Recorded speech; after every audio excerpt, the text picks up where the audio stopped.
제프 베조스보다 3배나 더 부유했던 남자가 있었다는 사실을 알고 계신가요? 미국 정부가 단 한 사람의 회사를 통제하기 위해 특별법을 만들어야 했던 시대가 있었습니다. 존 D. 록펠러의 전성기 당시 그의 재산은 미국 전체의 GDP의 1.5%에 달했죠. 오늘날 가치로 환산하면 무려 2,800억 달러입니다. 그런데 더 놀라운 건 뭔지 아십니까? 보통 부유한 가문의 재산은 3대를 지나면 10%만 남는다고 하는데 록펠러 가문은 여전히 세계에서 가장 부유하고 강력한 가문 중 하나로 남아있다는 겁니다. 오늘은 합법이지만 윤리적이지는 않았던 록펠러의 이야기를 해보겠습니다. IT 기업들과 금융 거물들이 세상을 지배하기 한 세기 전 부와 권력을 상징하는 단 하나의 이름이 있었습니다. 바로 존 D. 록펠러였죠. 1839년 뉴욕 리치포드에서 태어난 그는 평범한 소년이었는데 그가 미국에서 가장 영향력 있는 인물이 될 거라고는 아무도 예측하지 못했습니다.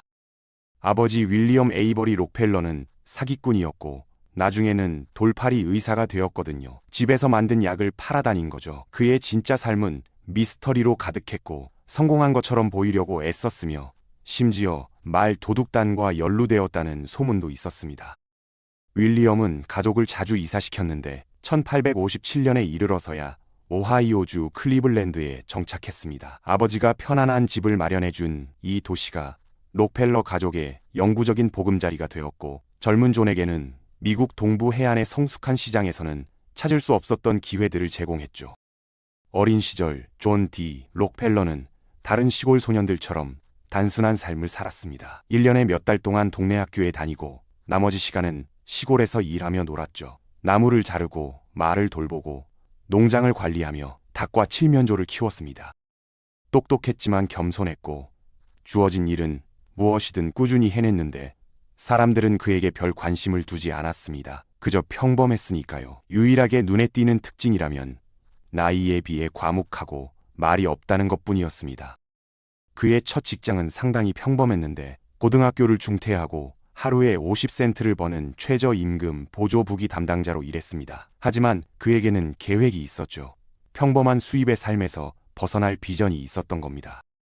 그는 직장에서 번 돈을 전부 모았고 그러다가 아버지에게 대출을 요청하기로 결심했습니다.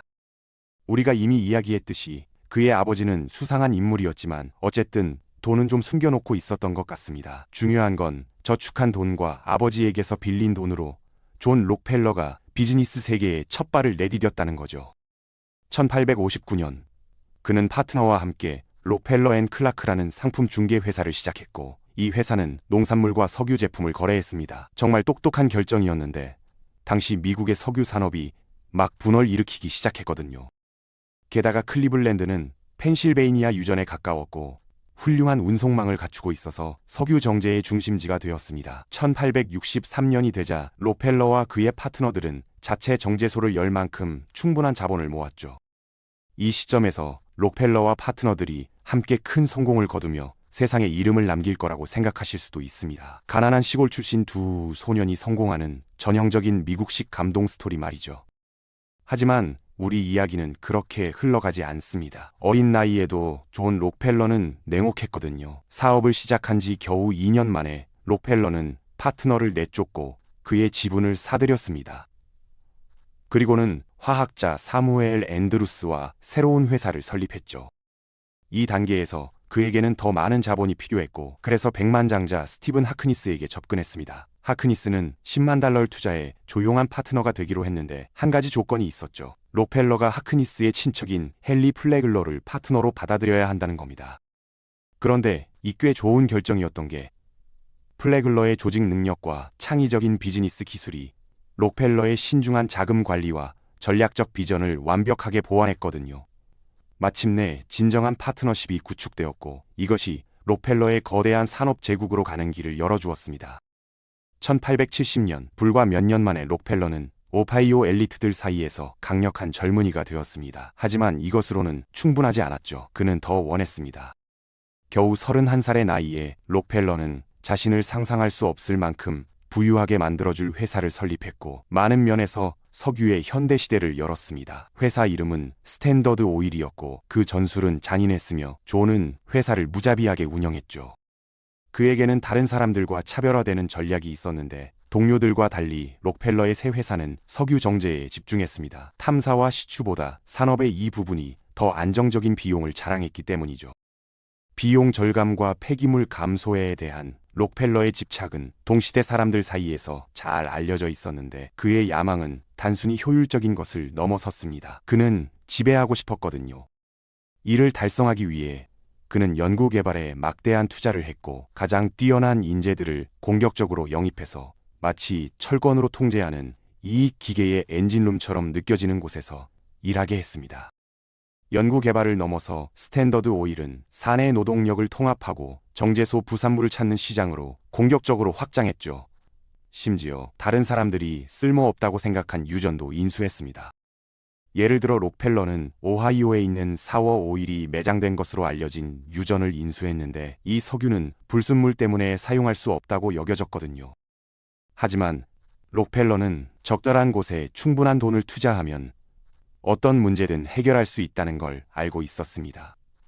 여기선 이미 잘 구축된 연구팀에 의존했고 그들은 불순물을 제거하는 방법을 고안해서 한때 폐기물이었던 것을 엄청난 이익으로 바꿨죠.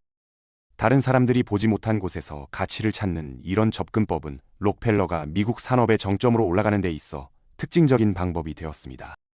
하지만 이게 록펠러 성공의 전부는 아니었습니다. 영리한 전술을 넘어서 그는 문자 그대로 시장을 지배하려고 했거든요. 그는 독점을 완성시켰고 자신의 제국을 확장하기 위해 더 작은 회사들을 빠르게 인수했으며 이 전략은 미국 자본주의의 미래를 영원히 형성했습니다.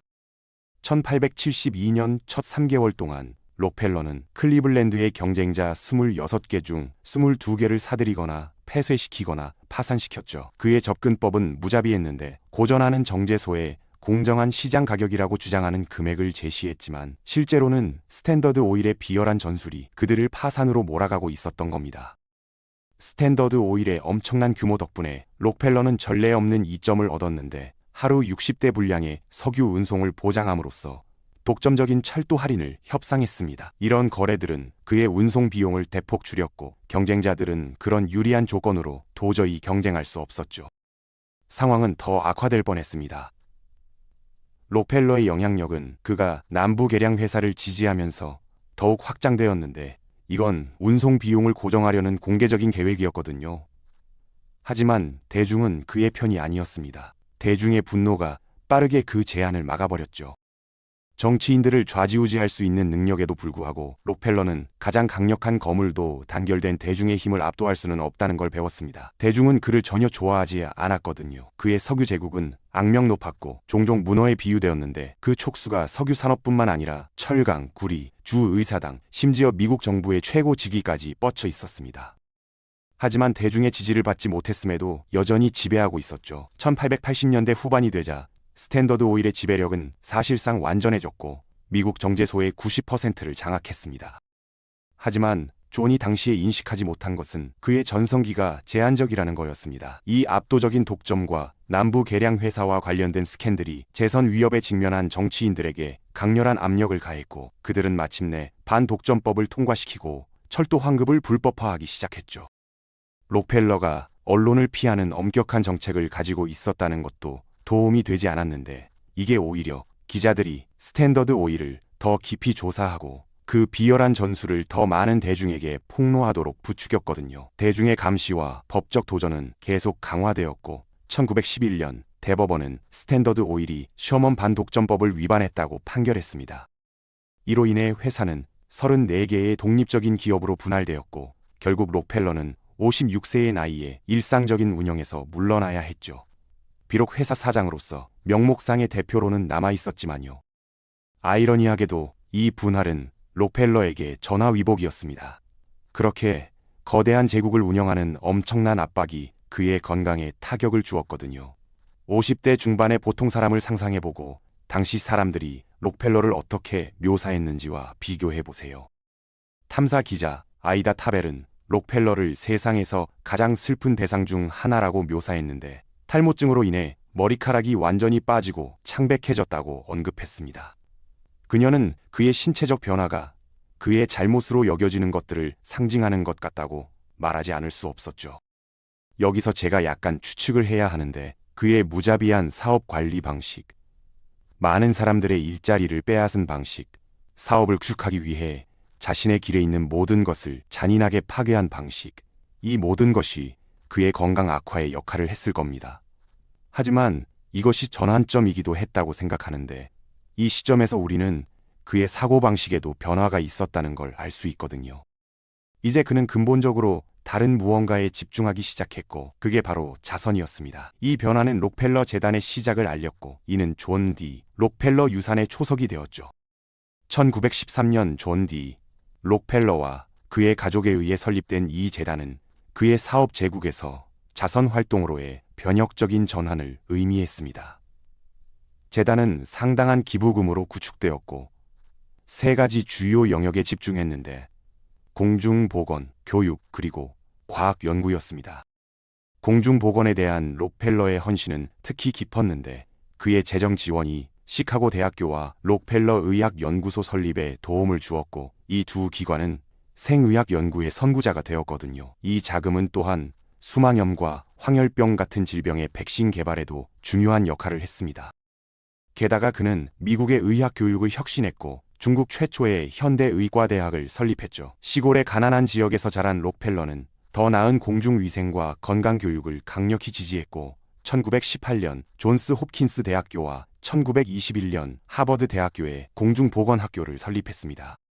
또한 전국적 캠페인과 글로벌 건강 캠페인을 시작하는 데도 도움을 주었는데 이 캠페인들은 십이지장충, 말라리아, 황열병, 티푸스 같은 질병을 표적으로 삼았죠. 광범위한 건강 문제를 해결하려는 이런 헌신은 록펠러 재단이 더 전략적인 접근 방식을 취하는 무대를 마련했습니다.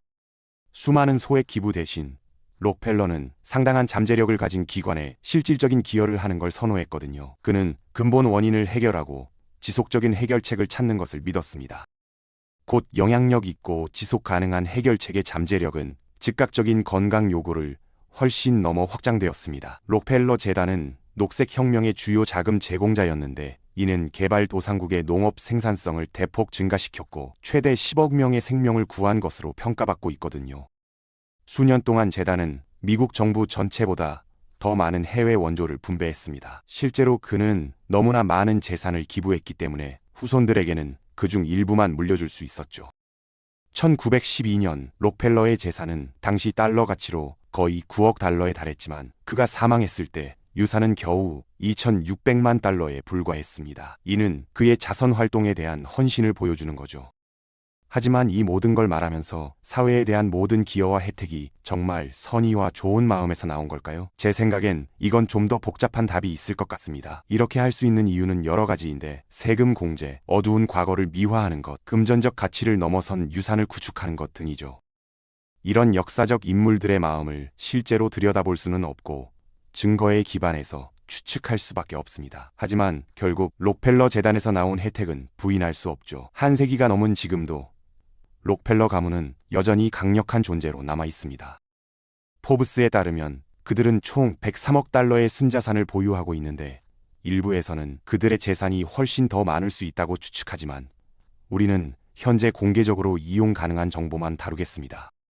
이뿐만 아니라 가족은 계속해서 여러 백만자자와 심지어 억만장자까지 배출했는데 21세기 록펠러 후손 중 가장 유명한 인물은 데이비드 록펠러였습니다. 101세였던 그는 2017년 세상을 떠났을 때 세계에서 가장 나이 많은 억만장자였고 순자산은 약 33억 달러였죠.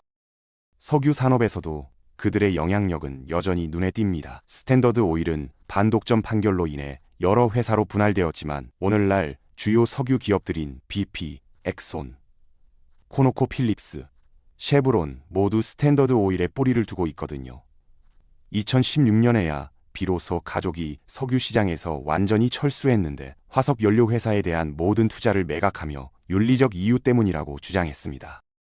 가장 중요한 질문은 그들의 지속적인 부의 비밀이 뭐냐는 겁니다. 답은 부를 보존하기 위한 그들의 전략적 접근법에 있는데 록펠러들은 법적 허점을 악용해서 막대한 재산이 여러 세대에 걸쳐 지속되도록 보장했거든요. 록펠러들은 가족 오피스라는 개념을 개척했는데 이는 가족의 부, 투자, 비즈니스 거래의 모든 측면을 관리하는 풀서비스 기관입니다. 그들의 자산관리 전략의 핵심은 취소 불가능한 신탁인데, 이런 신탁은 상속자들이 쉽게 변경할 수 없고 세금, 소송, 채권자로부터 자산을 보호하는 역할을 합니다. 추가로 록펠러들은 폭포 개념이라고 불리는 걸 사용하는데, 이는 영구적인 면세 현금 가치 생명보험증권을 활용한 부이전 전략입니다. 입에 담기도 어려운데 간단히 말하면 한 세대에서 다음 세대로 부를 이전할 때 세금을 무기한 연기하는 거죠. 예를 들어볼까요? 조부모님이 각 손주에게 생명보험증권을 들어준다고 가정해보세요. 조부모님이 이 증권을 소유하고 있는 한 그들은 이 자금을 원하는 대로 사용할 수 있고, 사망 시 이 증권의 소유권이 손주들에게 이전되면 그들은 수익을 누릴 수 있으며 미래 이전을 위한 수혜자를 지정할 수 있습니다. 다시 말하지만 이건 공개적으로 이용 가능한 정보로 설명한 거고, 일반인들에게 알려지지 않은 부자들이 세금 부담을 줄이거나 심지어 재산의 일부를 관리하는 데 사용하는 다양한 다른 조치들이 있을 수 있습니다. 하지만 오래 지속된 건 그들의 부만이 아니라 미국 정치 영역으로의 영향력도 놀라울 정도인데, 실제로 2014년은 1950년 이후 처음으로 록펠러가 고위 정치직을 차지하지 않은 해였습니다. 수십 년 동안 가족의 여러 구성원이 상원의원과 주지사를 포함한 저명한 정치적 역할을 수행했거든요. 게다가 여러 유명 정치인들 자신도 가족과 결혼했고, 록펠러 재단이 정치적 도구로 사용되었다는 것도 놀랍지 않습니다.